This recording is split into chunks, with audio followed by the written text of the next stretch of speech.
Hello दोस्तों, अभी तक हमने सीखा कि कैलेंडर को कैसे याद रखा जाता है।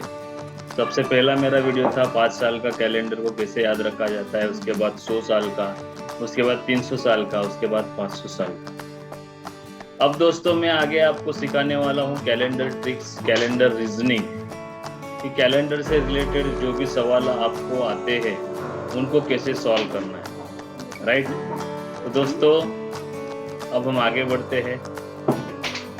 Let us start. तो चलो दोस्तों समझते हैं कैलेंडर से रिलेटेड, कैलेंडर से जुड़ी हुई बातें। ये मंथ कोड तो आपको मैंने सिखाया हुआ है दोस्तों, कैसे मंथ कोड को याद रखा जाता है, और इस मंथ कोड का हेल्प बहुत होने वाला है हमें कैलेंडर रीजनिंग में। वो मैं आपको बताऊंगा किस तरीके से इनका हेल्प होता है। तो पहला सवाल स्टार्ट करते हैं दोस्तों। पहला सवाल है, if 15 December 2020 is Tuesday, then which month has Tuesday on 15th day? Right, means 15 दिसंबर 2020 को अगर मंगलवार है तो दूसरा ऐसा कौन सा मंथ है जिसके 15 तारीख को मंगलवार आता है। ओके, तो उसका आंसर है दोस्तों सितंबर। और सितंबर कैसे, ये कैलकुलेशन से भी आपको बता देता हूं, लेकिन विदाउट कैलकुलेशन किए आप इसका आंसर सितंबर बता सकते हो। वो कैसे मैं अभी आपको बताने जा रहा हूं दोस्तों।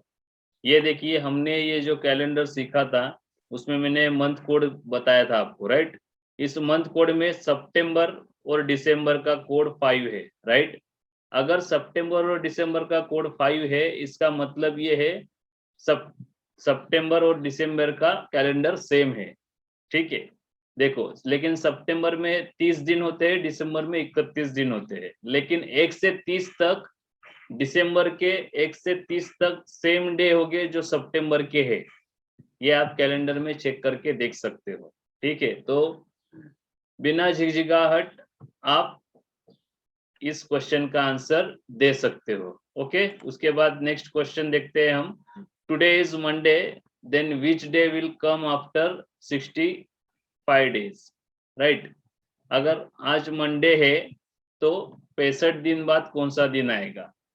अब इसके लिए एक सिंपल ट्रिक यूज करना है दोस्तों। देखो, हफ्ते में 7 दिन होते हैं। राइट, तो हफ्ते में 7 दिन हो तो हमें 65 को 7 से डिवाइड करना है। राइट, 7 9 जा 63, 65 में से 63 गए, 2 बच्चे। ओके, इसका मतलब क्या होता है, 9 हफ्ते और 2 दिन, इसका मतलब है 65 डेज। ओके, अब हर हफ्ते में नेक्स्ट हफ्ते का डे सेम होता है। राइट, मतलब टुडे इज मंडे, मतलब आज का दिन अगर मंडे है तो नेक्स्ट हफ्ते का पहला दिन भी मंडे होगा, और नेक्स्ट और ये और हफ्ते का लास्ट दिन कौन सा होगा, संडे होगा। राइट, ओके, तो इसमें देखिए दोस्तों कि 9 हफ्ते है तो 9वें हफ्ते का लास्ट दिन कौन सा होगा, संडे। राइट, तो 9वें हफ्ते का लास्ट दिन संडे है। 63rd डे क्या है, संडे। राइट, उसके बाद मंडे और ट्यूसडे, उसके बाद 2 दिन हमारे पास है। राइट, तो मंडे और ट्यूसडे। और क्वेश्चन क्या पूछा गया है, आफ्टर 65th डे। राइट, मतलब 65th डे के बाद कौन सा आता है, तो मतलब 66th डे को कौन सा डे है। राइट, ओके, तो उस दिन होगा वेडनेसडे। एकदम सिंपल है दोस्तों, आपको इस तरीके से माइंड में कैलकुलेशन करना है, बहुत ही आसान है, सिर्फ आप तरीके को समझ लो। ओके, उसके बाद है, if 30th April is on Friday, then which day will fall on 25th October. अगर 30 अप्रैल को फ्राइडे है तो 25 अक्टूबर को कौन सा दिन होगा, है ना। इसके लिए सबसे पहले हमें कैलकुलेशन करना होगा, हमें 30 अप्रैल को भी एक दिन पकड़ना होगा, अप्रैल 30 दिन का ही होता है। राइट, एक, उसके बाद मई का 31 दिन, जून का 30 दिन, जुलाई का 31 डेज, अगस्त का 31 डेज, सितंबर का 30 डेज, उसके बाद अक्टूबर का 25 तारीख पूछा है तो 25 दिन यहाँ पर ले लेते हैं और उनका टोटल करते हैं। उनका टोटल करने के बाद कितना आता है 179। अब 179 को हमको 7 से डिवाइड करना होगा। क्यों? क्योंकि हमें कितने हफ्ते हैं वो निकालने हैं, है ना। तो हम कैसे कैलकुलेट करेंगे इसको? 7 डिवाइड बाय 7 से हम कैसे कैलकुलेट करेंगे इसे? 179 डिवाइड बाय 7। ओके, तो 7 2 जा 14, 3 नीचे आया और 3 और 9 बचा है इसमें, तो 7 5 जा 35। ओके, 39 में से 35 गए कितने, रिमाइंडर कितना बचा हमारा 4, मतलब 4 दिन एक्स्ट्रा बचे। और वीक कितने हुए? 25 वीक। ओके, 25 वीक और 4 दिन। ओके, तो 30 तारीख को अगर फ्राइडे था तो 25 तारीख को क्या था वो पूछ रहे हैं, है ना। मतलब और हर वीक का लास्ट डे कौन सा होता है? उसका प्रीवियस, मतलब अगर वीक का पहला दिन फ्राइडे है तो लास्ट दिन कौन सा होगा? थर्सडे होगा। तो 25 वीक, मतलब 25 वीक का अगर लास्ट डे थर्सडे है तो थर्सडे है, उसके बाद आपको 4 दिन और गिनने हैं। तो थर्सडे के बाद क्या आता है? फ्राइडे, सैटरडे, संडे और मंडे, राइट। मतलब 25th डे जो है वो मंडे है। आप कैलेंडर में इसे कैलकुलेशन करके देख लीजिएगा। ओके, अब हम आगे बढ़ते हैं, अगला सवाल देखते हैं। Before 3 days of 10th is Monday, then after 10 days of 10th which day comes?